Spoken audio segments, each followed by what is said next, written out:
Police কোনো দলের নয়, আর যেন ফ্যাসিবাদী শক্তি ব্যবহার করতে না পারে বাহিনীর সদস্যদের শপথ নেওয়ার আহ্বান প্রধানমন্ত্রীর। নিরপরাধ কাউকে হয়রানি না করার নির্দেশ। ফ্যাসিবাদী সরকার নিজেদের হীন দলীয় স্বার্থে পুলিশ বাহিনীকে জনগণের মুখোমুখি দাঁড় করিয়েছিল। সেই অন্ধকার সময় পেরিয়ে এখন সময় এসেছে নতুনভাবে এগিয়ে যাবার। পুলিশ প্রশাসন কোনো দলের নয়, বিধিবদ্ধ আইন অনুযায়ী পুলিশ প্রশাসন পরিচালিত হবে। কোনো নিরপরাধ মানুষ যেন হয়রানির শিকার না হন তা নিশ্চিত করা অবশ্যই আপনাদের দায়িত্ব।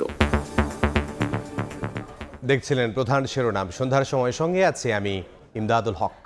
এবার অন্যান্য শীর্ষ সংবাদ। বাংলাদেশ বন্ধুত্ব চাইলেও বারবার সীমান্ত রক্তাক্ত করছে ভারত, বললেন উপদেষ্টা রিজভী। সম্পর্ক উন্নয়নে দিল্লিকে সহিংসতার মনোভাব থেকে বেরিয়ে আসার আহ্বান।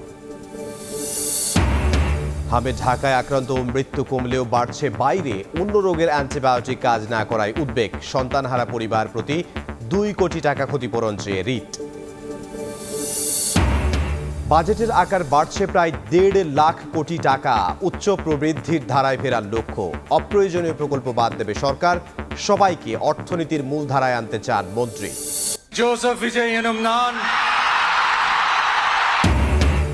পর্দা থেকে বাস্তবের হিরো তামিলনাড়ুর মুখ্যমন্ত্রী থালাপতি বিজয়ের শপথ। 200 ইউনিট বিদ্যুৎ ফ্রি। নারীর নিরাপত্তায় বিশেষ বাহিনী ও মাদক নির্মূলের ঘোষণা।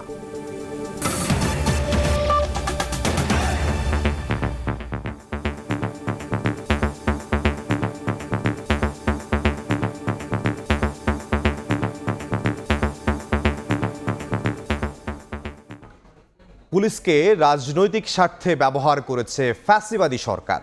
আর কোনো ফ্যাসিবাদী শক্তি যেন বাহিনীটিকে ব্যবহার করতে না পারে সেই শপথ নেওয়ার আহ্বান জানিয়েছেন প্রধানমন্ত্রী তারেক রহমান।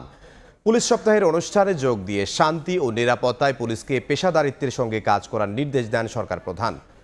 নিরপরাধ কাউকে হয়রানি না করার নির্দেশ দিয়ে পুলিশকে জনগণের সঙ্গে মানবিক আচরণের আহ্বানও জানিয়েছেন প্রধানমন্ত্রী তারেক রহমান। অভিবাদন মঞ্চের দিকে এগিয়ে যাচ্ছে। রোববার সকালে রাজারবাগ পুলিশ লাইন্স মাঠে পুলিশ সপ্তাহের উদ্বোধনী অনুষ্ঠানে যোগ দেন প্রধানমন্ত্রী তারেক রহমান।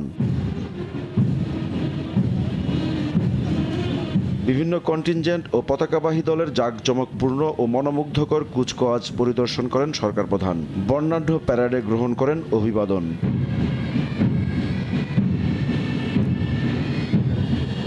প্রধানমন্ত্রী তার বক্তব্যের শুরুতেই মুক্তিযুদ্ধে শহীদ পুলিশ সদস্যদের স্মরণ করেন। তুলে ধরেন বিভিন্ন সময় পুলিশের নানা অবদান। আর কোনো ফ্যাসিবাদী শক্তি পুলিশকে যেন ব্যবহার করতে না পারে সেই শপথ নেওয়ার আহ্বান জানান প্রধানমন্ত্রী। এই বাংলাদেশে আর কোনো ফ্যাসিবাদ স্বৈরাচার যেন পুলিশ সদস্যদেরকে দেশ এবং জনগণের স্বাধীনতার বিরুদ্ধে ব্যবহার করতে সক্ষম না হয়। স্বাধীনতার প্রথম প্রহরেই পুলিশের রক্তে রঞ্জিত এই মাটিতে দাঁড়িয়ে আসুন আজ আমরা আবারও নতুন শপথে অঙ্গীকারবদ্ধ হই। শুধু বিদেশেই নয়, দেশের জনগণের সঙ্গেও পুলিশের মানবিক আচরণ প্রত্যাশিত। পুলিশ গত নির্বাচনে দায়িত্বশীলতার সঙ্গে কাজ করেছে মন্তব্য করে প্রধানমন্ত্রী বলেন, মানুষ শান্তি ও নিরাপত্তা চায়, যা নির্ভর করছে পুলিশের উপর। বছরের পর বছর ধরে অসংখ্য হামলা মামলার শিকার, নিপীড়িত নির্যাতিত অধিকার হারা মানুষ বর্তমান গণতান্ত্রিক সরকারের সময় শান্তি এবং নিরাপত্তা চায়। আপনারা জনগণের জানমালের নিরাপত্তা নিশ্চিত করতে সাধ্য এবং সামর্থ্যের সবটুকু দিয়ে চেষ্টা করবেন। এটি আপনাদের কাছে বর্তমান সরকারের প্রত্যাশা। পরে কল্যাণ প্যারেডের অনুষ্ঠানে পুলিশ বাহিনীকে জনগণের আস্থা অর্জনের আহ্বান জানান সরকার প্রধান। বলেন, ফ্যাসিবাদী শাসনের কলঙ্ক পেছনে ফেলে নিরপেক্ষ বাহিনী হিসেবে পুলিশকে গড়তে চায় তার সরকার। ফ্যাসিবাদী সরকার নিজেদের হীন দলীয় স্বার্থে পুলিশ বাহিনীকে জনগণের মুখোমুখি দাঁড় করিয়েছিল।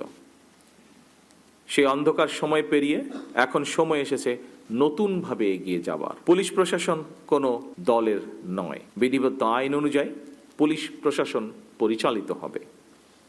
কোনো নিরপরাধ মানুষ যেন হয়রানির শিকার না হন তা নিশ্চিত করা অবশ্যই আপনাদের দায়িত্ব। মাদক, সন্ত্রাস ও দুর্নীতির বিরুদ্ধে বর্তমান সরকার কোনো আপোষ করবে না বলে জানান তারেক রহমান। ইমরুল হাসান, সময় সংবাদ, ঢাকা। বাংলাদেশ বন্ধুত্ব চাইলেও বারবার সীমান্ত রক্তাক্ত করছে ভারত। ভালো সম্পর্ক তৈরি করতে হলে দিল্লিকে সহিংসতার মনোভাব থেকে বেরিয়ে আসতে হবে বলে মন্তব্য করেছেন প্রধানমন্ত্রীর উপদেষ্টা ও বিএনপির সিনিয়র যুগ্ম মহাসচিব রুহুল কবির রিজভী। দুপুরে রাজধানীর ডিপ্লোমা ইঞ্জিনিয়ার্স ইনস্টিটিউটে এক আয়োজনে কথা বলেন তিনি। ঢাকা বন্ধুত্বপূর্ণ সম্পর্ক চায়, কিন্তু বারবার সীমান্ত রক্তাক্ত করলে কখনোই ভালো সম্পর্ক তৈরি হবে না। অনুষ্ঠানে তিনি আরও বলেন, ডিপ্লোমা ইঞ্জিনিয়ারদের অবমূল্যায়ন করার সুযোগ নেই। তিনি বলেন, উন্নয়নে ভূমিকা রাখা সমাজের সব পেশাজীবীকে মূল্যায়ন করবে সরকার। বিগত দিনের মতো প্রতারণামূলক অঙ্গীকার না করে জবাবদিহির আলোকে বাস্তবসম্মত উন্নয়ন করা হবে বলেও জানান রুহুল কবির রিজভী।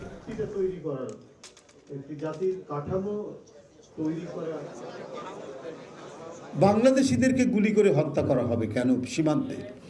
এই সীমান্তে রক্তপাত কতদিন বন্ধ হবে, কতদিনে বন্ধ হবে? এত আলোচনা করার পর এবং এত সুন্দর বাংলাদেশের সাথে ভারতের সম্পর্ক, অনেকেই বলেন যে অত্যন্ত চমৎকার সম্পর্ক বিদ্যমান ঢাকা দিল্লি, তারপরেও গতকাল দুইজনকে গুলি করে হত্যা করা হয়েছে ব্রাহ্মণবাড়িয়ার এক সীমান্তে। বাংলাদেশের সাথে যদি একটি স্থায়ী বন্ধুত্ব গড়ে তুলতে চান, তাহলে এই যে একটা মানে সহিংসতার মনোবৃত্তি, এটা পরিহার করতে হবে। সীমান্ত হত্যা নিয়ে উদ্বেগ জানিয়েছে এনসিপি। দেশের আইন শৃঙ্খলা পরিস্থিতির অবনতি হচ্ছে বলে অভিযোগ করেছেন দলটির মুখপাত্র আসিফ মাহমুদ সজীব ভূঁইয়া। রাজধানীর বাংলা মোটরে সংবাদ সম্মেলনে 5টি সিটি কর্পোরেশনের প্রার্থী ঘোষণা করেন দলটির নেতারা। এছাড়া উপজেলা চেয়ারম্যান ও পৌরসভার মেয়র পদে প্রথম ধাপে 100 প্রার্থীর নাম ঘোষণা করে দলটি। এ সময় স্থানীয় সরকার নির্বাচনের সুস্পষ্ট তারিখ ঘোষণার দাবি জানান সার্জিস আলম।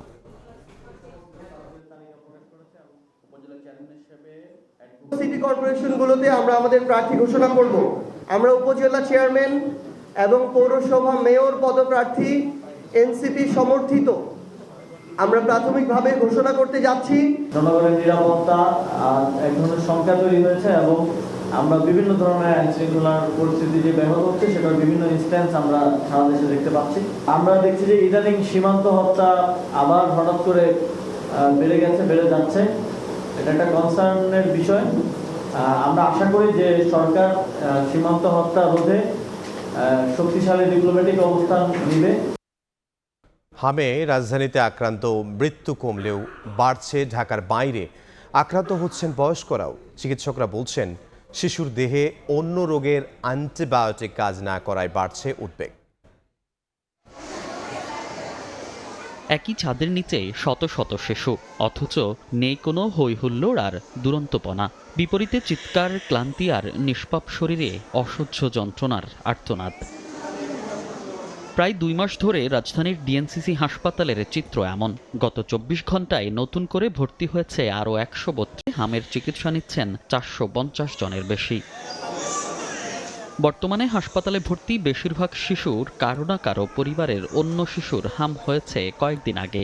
এমন শিশুদের শরীরের জটিলতাও দেখা দিচ্ছে। আবার কেউ কেউ দ্রুত হাসপাতালে আসায় সুস্থ হচ্ছেন তাড়াতাড়ি। তো অনেক সিরিয়াস অবস্থা, তো শোয়ার মতন আসলো, বিছানা অনেক খারাপ ছিল, চোখ মালছে না 5 দিন। চিকিৎসকরা বলছেন, এদের কাছ থেকে আক্রান্ত হচ্ছে পরিবারের বয়স্ক সদস্যরাও। হামের ভাইরাস যেহেতু রোগীর রোগ প্রতিরোধ ক্ষমতা একবারই ধ্বংস করে ফেলে, তার সাথে যদি আবার একটা অ্যান্টিবায়োটিক রেজিস্ট্যান্ট কোনো ব্যাকটেরিয়া দিয়ে যদি আবার বাচ্চাটি আক্রান্ত হয়ে যায়, তখন আসলে আমাদের জন্য খুব ভয়ঙ্কর একটি সমস্যা হয়ে দাঁড়ায়। তবে কিছুটা স্বস্তির খবর দিলেন এই চিকিৎসক। যেহেতু সিটি কর্পোরেশন এরিয়াগুলিতে আমাদের গত মাসের 5 তারিখ থেকে টিকা কার্যক্রম শুরু হয়ে গিয়েছিল, 12 তারিখ থেকে, তাহলে সেই হিসাব অনুযায়ী আমরা আশা করছি যে এই সময় ঢাকা সিটি কর্পোরেশন এরিয়ার ভিতর থেকে রোগীর সংখ্যা কমে আসা শুরু করবে, অনেকখানি কমে আসবে।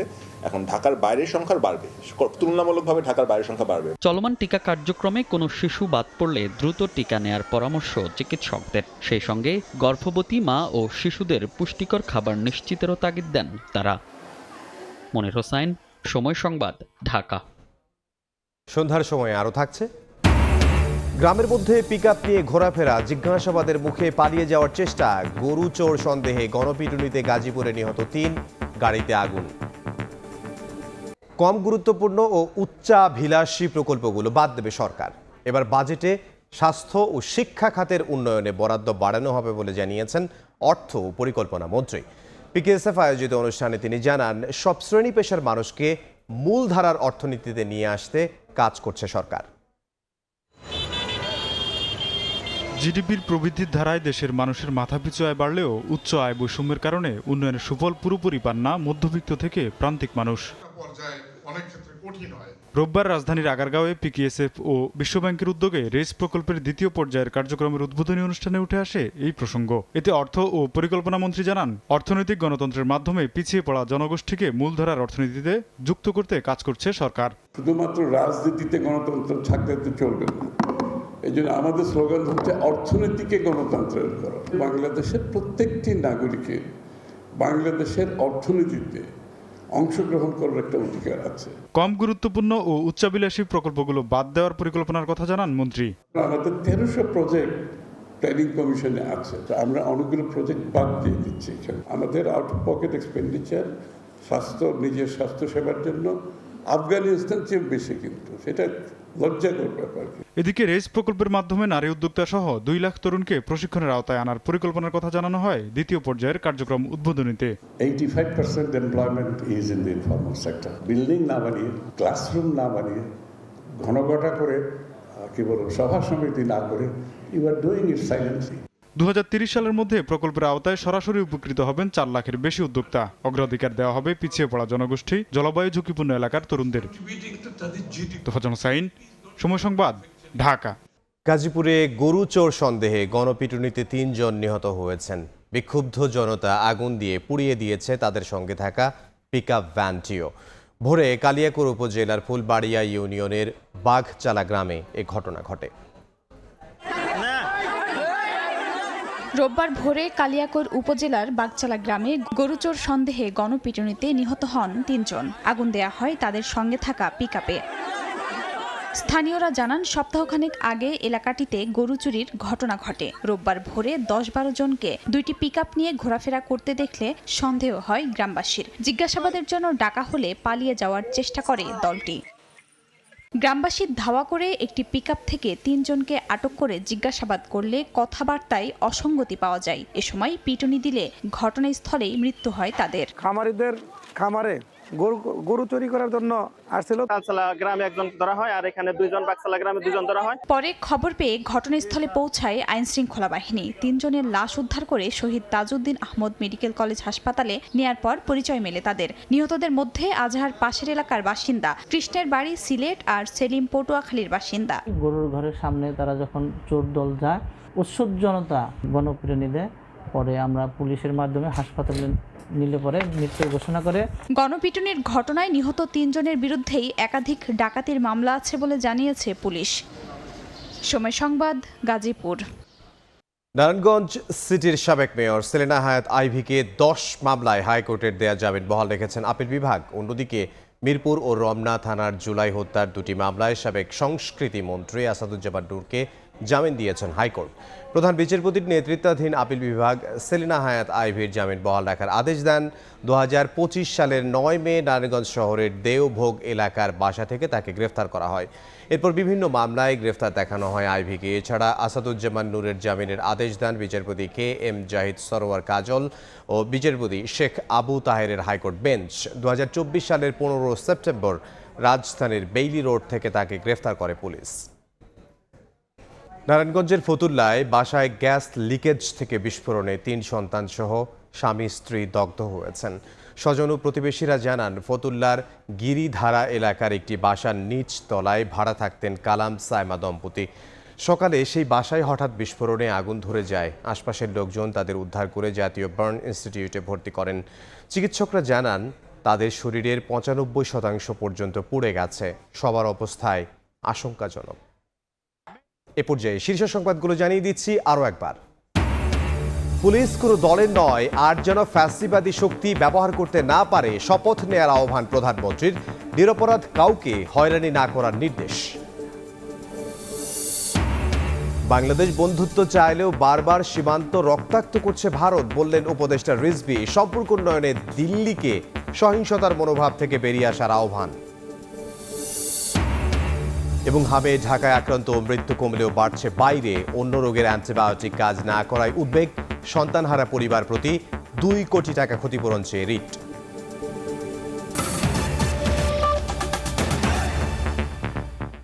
এই ছিল সন্ধ্যার সময়। এরপর জনপদের সময় নিয়ে সঙ্গে থাকবেন সহকর্মী গোলাম রাব্বি। ইমদাদ, আপনাকে ধন্যবাদ। জনপদের সময় নিয়ে আসছি কিছুক্ষণ পর, সঙ্গেই থাকুন সময়।